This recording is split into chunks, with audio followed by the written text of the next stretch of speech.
Raadiyoo Sagalee Walabummaa Oromiyaati. Raadiyoon Sagalee Walabummaa Oromiyaa akeeka qabsoo kan saba Oromoo bilisaaf biyya Oromoo walab sirna dimokiraasii faqaan bulu deebisanii gadi dhaabuuf godhamu deeggara. Akeeka qabsoo kana babal'isuufis hojjeta. Birmadummaan Oromoo dafqa dhiigaaf lafee ilmaan Oromoon dhugooma jedhee amana. Dhaggeeffattoota isaas wareegama qaalii kanaaf kakaasuuf carraaqa. Kun Raadiyoo Sagalee Walabummaa Oromiyaati.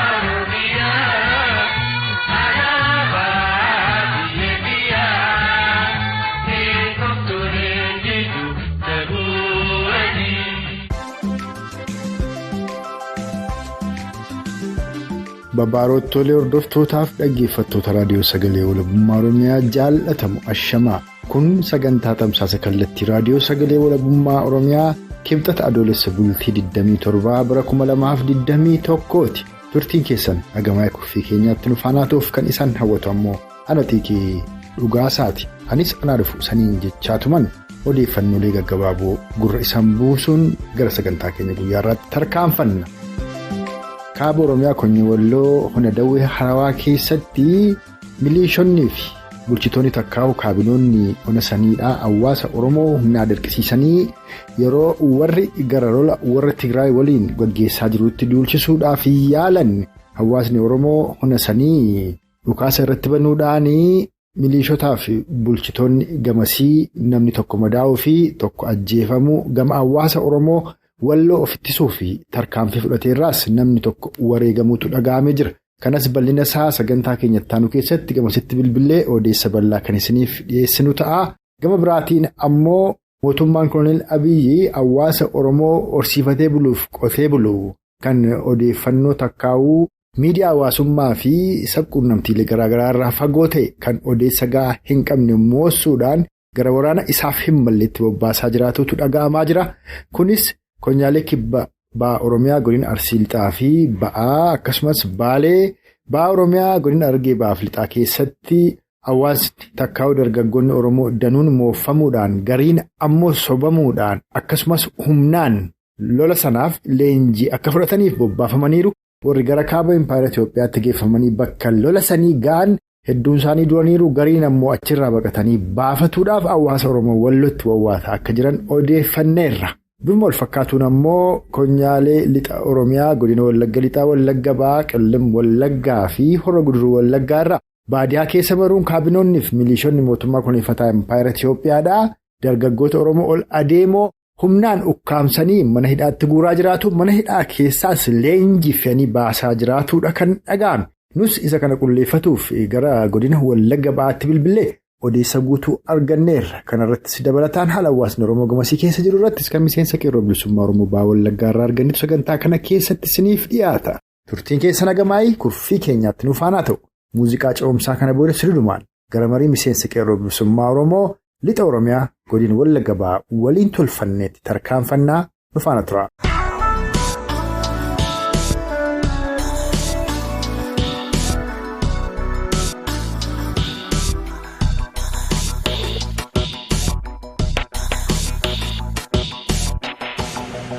Akkuma quba qabnu mootummaan Koloneel Abiyyi lola warra TPLF waliin itti seeneen mo'amee erga teellaatti deebi'ee booda ilmaan hiyyeessaadhaa fedhiin isa ta'u sobaan dantaa garaagaraan gara kaaba Impaayera Itoophiyaatti guuraa jiru achitti obbaadha jiranii ammoo ka guddoo nama dhibu gara Lixa Oromiyaatti illee gara magaalaa Gimbii irratti ijoolleen hiyyeessaa walitti qabamanii akka fe'amantu himama guyyaa 2-3 kanaa. Dhimma kanarraatii nuu himta lolli kun Oromoo inni laallataa keessumaa attamitti bakka hawaasni dammaqiinsa qabutti Lixa Oromiyaatti waan kun mudate ka jedhurraa ni dubbanna. Qabxii lammaffaan ammoo lolli kaaba Impaayera Itoophiyaatti gaggeeffamaa jiru kun lolli daangaa Tigreef Amaara jedhamee deemaa jiru kun tarii gara fuulduraatti Tigreenis lama sana dhuunfattu Amaarris haa dhuunfattu. Ammoo meeshaan gamasitti bobba'aa jiru kuni dabalataan ammoo jaarsaa jaartiin Amaaraa osoo namne warri hidhataa jiran kun qawween kun bordeebee dhufee ittiin Oromoo cabsuuf warraaf oolaa hawaasni Oromoo bifa kanaan illee ilaaluu qaba yaada jedhutu jira. Jalqaba irratti attamitti dargaggoonni takkaa'u daa'imman Oromoo xixiqqoo Lixa Oromiyaatti moofamanii waraana kanaaf hawwataman kan jedhu irratti yaada kennu qooduun dubbii keenya aanfannu. Waanni yeroo ammaa Oromiyaatti waan ulfaataadha. Mootummaan Impaayera Koloneeffataa Itoophiyaadha. abdii murachuutiin kan ta'e lola kallattii dhumaan irratti adeemaa jiru waraanni harkatti dhumee jira akkuma uummanni Oromootii quba qabu. Egaa waraanni harkatti dhumuurraan kan ka'e of baraaruudhaaf yaalii gurguddaa gochaa jira. Haala kana keessatti ijoollee Oromoo yeroo ammaa kallattii Oromiyaa garaagaraatiin haalli mooraa waraana isaa ittiin ibsuudhaaf gara mooraa leenjiitti guuraa jirutu jira. Egaa haala kamiinidha inni jedhamu uummata Oromoodhaaf ifa ta'uutii qaba. Uummanni Oromoo yeroo ammaa akkasiin qabu akka jechuun akkasii miidiyaadhaa hin qabu. Uummanni Oromoo baadiyyaadha. Mootummaan koloneeffataa Impaayera Itoophiyaa uummata Oromoo baadiyyaa keenya dargaggoota Oromoodha. Infoormeeshinii haala yeroo Itoophiyaa amma quba hin qabne namoota dabbaallota isaatiin goyoomsuudhaan marii adda addaa taasisuudhaan haalli ittiin dargaggoota keenya bulchaa jettee gara leenjii waraana Itoophiyaatti guuraa jirutu jira. Egaa dargaggoonni kun haala Oromiyaa keessatti adeemaa jiru. Haala Itoophiyaa keessatti sochiin Itoophiyaan yeroo ammaa irra jirtu kana quba hin qaban dargaggoonni amma gara mooraa leenjii waraana mootummaatiif deemaa jiranii. Hedduudhaan ammoo bifa ukkaamsaatiin affasaa kan jedhamutu jira. Dargaggoota Oromoodha. Bakkuma deemtutti daandii irratti bakkoota adda addaa irratti dargaggoota affasuudhaan waan hidhan fakkeessanii dargaggoota kana dirqamaan gara mooraa leenjii waraana mootummaatti haalli isaan itti gaggeessaatii jirantu jira. Namoota ilmaan Oromoo mana hidhaa jiran illee haalli isaan itti gara mooraa leenjii kanatti dabarsaatii jirantu jira. Haalli itti ololli propagaandaa mootummaan dhiyeessaa jiruu fi haalli qabatamaa lafarra jiru waladdaadha. Dargaggoonni keenya dirqamaan fedhii isaanii malee haalli itti deemaa jirantu jira. Kan biraa immoo dargaggoota odeessa hin qabnetu mooraa leenjii kana deemaa jira. Ijoollee baadiyyaa oomaa tokko waan biyya Itoophiyaa kana keessatti adeemaa jiru quba hin qabne hubannoo siyaasaa kan hin qabnetu adda waraanaa naannoo Tigraayitti geessee fichisiisuudhaaf mooraa leenjii geessachaa jira. Egaa lolli amma yeroo ammaa taasifamaa jiru lola Impaayera Itoophiyaadhaa fi saba Tigree gidduutti gaggeeffamaa jirutu jira. Lolli kun Oromoo kan hin ilaallannedha. Egaa haa ta'uyyuu malee ilmaan naftanyaa dhufaatii isaaniirraa kaasee lafee fi dhiiga ilmaan Oromootiin aangoo irra tutturaa jiru. Har'as dargaggoota Oromoo ilmaan Oromoo TPLF dura dhaabanii haalli isaan itti ijoollee Oromootti dhimma ba'aa jirantu jira. Inni kun namoota siyaasaatiin barsiifamuu qaba ture. Aksesiin osoo jiraatee raadiyoonaan uummati Oromoo baadiyyaa barsiifamuutu irra jiraata ture. Haalli kun akka uummanni Oromoo hin burjaajofneedhaa fi egaa namoota keenya odeessa hin qabnetti fayyadameera. Dirqamaan isaanitti mootummaan naftanyaa ijoollee Oromoo dirqisiisee bifa hidhaa fakkeessuudhaan garatti guuraatu jirutu jira. Haalli jiru kanadha. Amma dirqamaan isa ta'u fedhiin warri fe'amaa jiran kun dhumni isaanii maal akka ta'u beekamaadhuma. Kan ammoo waanuma 7-2 kana keessa ta'e irraati dubbatuudha dandeenya. Konyaalii kibba ba'a Oromiyaa godina Arsii lixaaf ba'a akkasumas Baalee irraati Oromoonni hedduun fe'amaniiru. Akkasuma godina Harargee lixaaf ba'a keessa milishoonni hedduun fe'amaniiru. Warri fe'amanii deeman kun baay'een isaanii gara Wallootti baqatanii jiru. Warri Oromoonni Walloo gargaaruu danda'an achirraati meeshaa waraanaadhaa gatii salphaadhaan gurguratanii uffannaa hawaasaa uffatanii bifa isaan ittiin badaa jirantu jira. Gariin ammoo osoo badanii qabamanii namni 8 bakka tokkotti namni 3 bakka tokkotti bakka isaan itti dhuman yookaan rashanamantu jira. Qabatamaatti gamasitti bilbilee odeeffanneera. Kana yeroo arganne booda itti deebinaa. Mee ammoo warri Amaaraadhaa kun yoo lafa sana dhuunfatanuu danda'anii dhuunfatanii yoo dadhabanis dhumarratti achi as deebi'anii meeshaa hidhataa jiran kanaan humna leenjifataa jiran kanaan keessumaa ilmaan nafxanyootaa leenjifataa jiran kana fayyadamanii deebi'anii yeroo dhumaatiif Oromoo cabsuudhaaf meeshaaf humna qaban kana fayyadamuuf deemu. Oromoon bifa kana illee kana ilaaluu qaba. Yaaddoo jedhutu dhaga'amaa jira gidduu kana. Mee ati maal jetta akka miseensa qeerroo bilisummaa Oromoo lixa Oromiyaa irratti? Egaa lolli amma adeemaa jiru lola kaayyoo hin qabnedha. Lolli mootummaa naftanyaadhaa fi Tigree gidduutti adeemsisaa jiru. TPLF uummanni Tigraay lola jiraachuudhaa fi dhabamuutti gaggeessaa jira. TPLF qabnaan Impaayerri naftanyaa eenyummaa isaa balleessuudhaa fi adeemaa jira. Gara kanaan immoo yoo sirni Impaayera Itoophiyaa kun kan cabute TPLF naftanyaa cabsuudhaan Oromiyaa qabachuutti adeemaa jira. Lolli adeemaa jiru. Gara tokkoon lola biyya ofii walaboomsuu gaggeessaa jira Tigraay. Yoo immoo humni isaa jabaatee kan naftanyaarra aanu yoo ta'e lolli adeemaa jiru Oromiyaafidha. Wanni kun sirnaan hubatamuudhaa qaba. TPLF kan danda'u taanaan Finfinnee to'achuudhaaf boodatti hin deebi'u. Isa kana uummanni Oromoodhaa sirnaan xiyyeeffachuuti qaba. Yeroo ammaa qabxiin qabatamaan uummanni Oromoo hubachuudhaa qabu. Miidiyaaleen garaagaraa Uummanni Oromoo illee saayidii qabatee haalli inni ittiin gara tokko garee gara tokko diinomtutu jira. Uummanni Oromoo xiyyeeffachuudhaa kan qabu waraana bilisummaa Oromoo waraana isaaf lolaa jirudha. Eenyumaan iyyuu deeggaruudhaan irra jiraatu. TPLF'n deeggaruu, TP mormuu, TP deeggaruu, TPLF'n mormuu osoo hin taane qaama isa ittisu yoo lolli kun xumuramee gara xumuraatti kan dhufu ta'ee TPLF naftanyaa qabsinaan Finfinnee to'achuudhaaf, Finfinnee gaseenuudhaaf kan boodatti deebi'u miti. Isa kanaaf iyyuu haala uummata Oromootti deemaa jiru kanarraa uummanni Oromoo irra aanee abbaa biyyummaa isaa mirkaneeffachuudhaafi tokkoof tokko waraana isaa woboo jabeeffachuutu irra jiraata. Lolli adeemaa jiru eenyuudhaaf iyyuu osoo hin taane Oromiyaadhaafidha. Bakki itti ol lolaa jiranii dirree Amaaraa fi dirree Tigree haa ta'u iyyuu malee faayinaaliin xumurri lola kanaa Oromiyaadhaafidha. Dantaa Oromoo irratti ol lolaa jiru, Oromiyaa saamuu irratti ol lolaa jiru, nati Oromiyaa bulchaa irratti ol lolaa jiru. Isa kanaaf uummanni Oromoo eenyuun iyyuu lola kana irratti deeggaruu osoo hin taane akkamittiin ofii isaa abbaa biyyummaa isaa mirkaneeffachuu akka qabu isa kana irratti waraana isaa jabeeffachuutu irra jiraata. Diyaaspooraan Oromoodhaallee aktivistoonni Oromoodhaallee miidiyaa irraa saayidii qabatanii waa'ee TPLF'n xiinxalaa oolanii isa kana uummata Oromoo irraa dhaabuudhaa qabu. Tokkoof tokkoon sochii amma biyya Itoophiyaa kana keessatti adeemaa jiru irratti qawweetti deebi'eera. Haalli amma biyya kana keessatti adeemaa jiru hidhannoo guutuu hin qabdu, humna hin qabdu taanaanii qaama siittisuu hin qabdu taanaan biyya hin qabdu, eenyummaan keessarraa mulqabuudhaaf deemaa. Isa kanaaf iyyuu uummanni Oromoo yeroo ammaa waraanni bilisummaa Oromoo hedduu jabaatee sadarkaatti biyya isaa dhuunfachuutti dhiyaachuu irra jira. Isa kanaaf immoo deeggarsa uummata Oromoo gaafata. Lammiileen Oromoo bakka mara jiran biyya keessaaf biyya alaa jiran waraana isaanii wajjin hiriiruu gaafata. Egaa akkuma beekamu TPLF duuba Ameerikaan akka inni jiru beekamaadha. Isa kana uummanni Oromoo quba qaba jedhee yaada.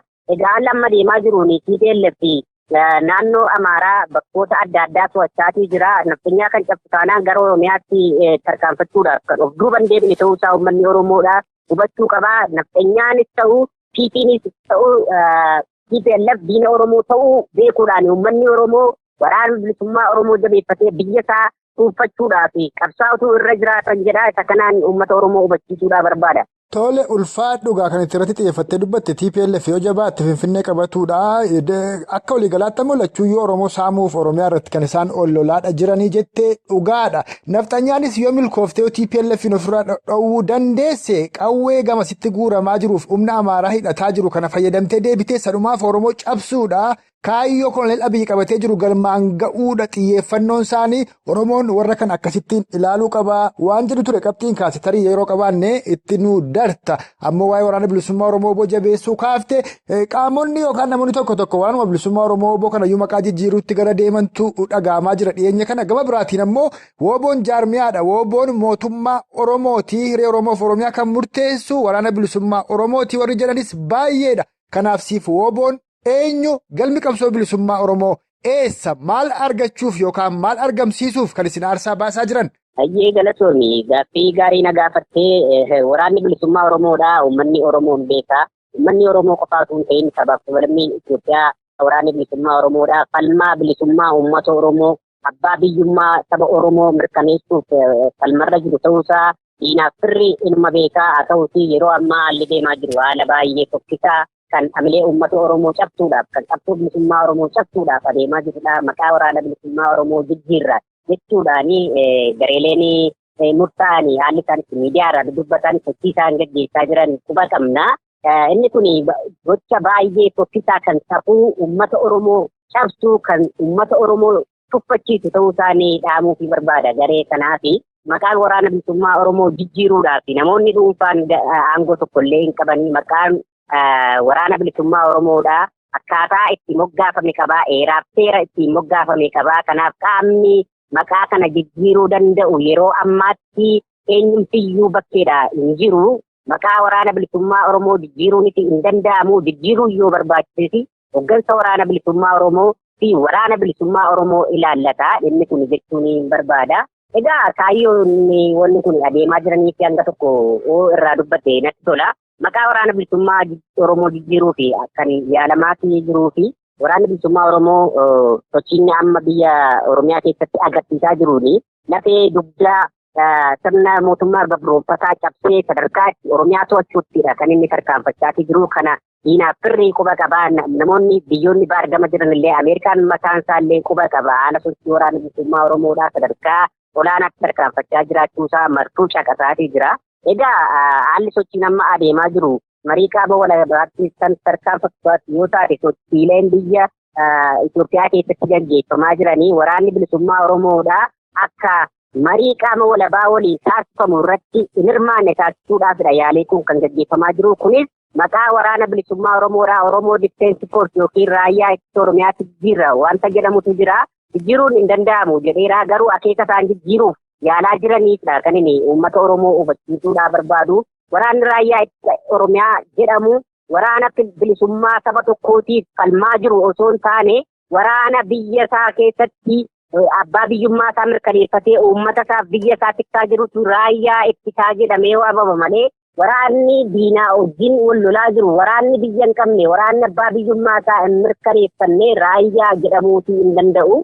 Kanaafidha wanni isaan adeemaa jiranii waraanni raayyaa ittisa biyyaa kan jedhamu waraanni bilisummaa Oromoodhaa. Waraana raayyaa ittisa biyyaati jedhanii Ameerikaa amansiifatanii waraanni raayyaa ittisa biyyaa marii siyaasaa kan isan ilaallanne mariin dhimma Oromoo kan isan ilaallanne taasisanii marii qaama walabaa waliin deemuu jiru irratti waraana bilisummaa Oromoo irraa dhiibuudhaani ofii isaanii namoonni wanta kanaaf adeemaa jiran namoonni maqaa kana jijjiiruudhaaf adeemaa jiran bakka bu'umsa argatanii marii sana irratti dhiyaatanii mari'atanii waraana bilisummaa Oromoo marii qaama walabaa waliin taasifamuuf fuulduratti jirurraa dhiibanii walabummaan Oromiyaa akka hin mirkaneefne taasisuudha. Impaayera Itoophiyaa itti fufsiisuudha. Ofii dirqamaan waraanni bilisummaa Oromoo dhimma kana iyyuu quba hin qabu. Dirqamaan deemanii cabsanii Ameerikaa amansiifatanii marii gara fuulduraatti qaamolee walabaa waliin taasifamuuf jirurratti ofii isaanii argamanii kaayyoof akeeka waraana bilisummaa Oromoodhaa haqaaquuf yaalii taasisaa jiranidha. Isa kana waraanni bilisummaa Oromoo itti dammaqeera. Uummanni Oromoollee itti dammaqeera.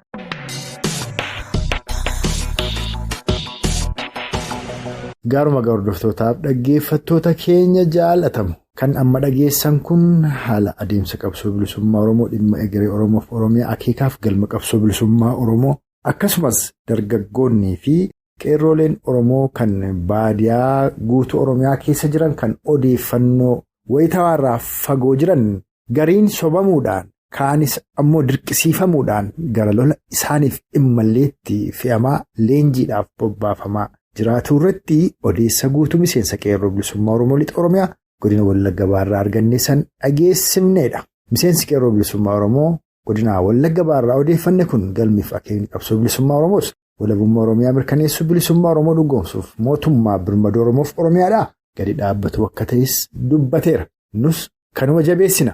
Gama biraatiin achiin ba'uudhaaf hawaasni Oromoo bal'aan ijaaramuu qaba. Hidhachuu qaba. Walis hidhachiifatuu qaba. Waraana isaa waraana bilisummaa Oromoo wooboo jabeeffatuun ammoo akeekniif galmi qabsoo bilisummaa Oromoodhaa kan hayyoonniif gootonni Oromoo qaqqaaliin bu'uuressan haarsaa lubbuuf qaamaa itti baasanii darbanii arras itti baasaa jiran kan walabummaa Oromiyaa mirkaneessuu bilisummaa Oromoo dhugoomsuuf mootummaa birmaduu Oromoof Oromiyaadhaan mirkaneessuuf falmaa taasifamaa jiru yeroo isaa kan as gabaabsu waan ta'eef hawaasni Oromoodhaa waraana isaa waraana bilisummaa Oromoo wooboo ajabeeffatu tokkummaa Oromummaan wal jabeeffata akeekaaf galma qabsoo bilisummaa Oromoo kan Oromoof Oromiyaaf furmaata maa'ii argamsiisutti ammoo fuuleffatuun falmaa keenya hafiniinsi nuu dhaammataa waan arraaf qindeeffanne irratti obbaafneerra. Isaan dhaggeeffattoonni keenyas turtii qaataa ilaa ammaan nu faana qabaattaniif horaa bulaa hanga sagantaa keenya yeroo itti aanu walitti deebinutti ammoo huumaan nama borii nu tolchinna.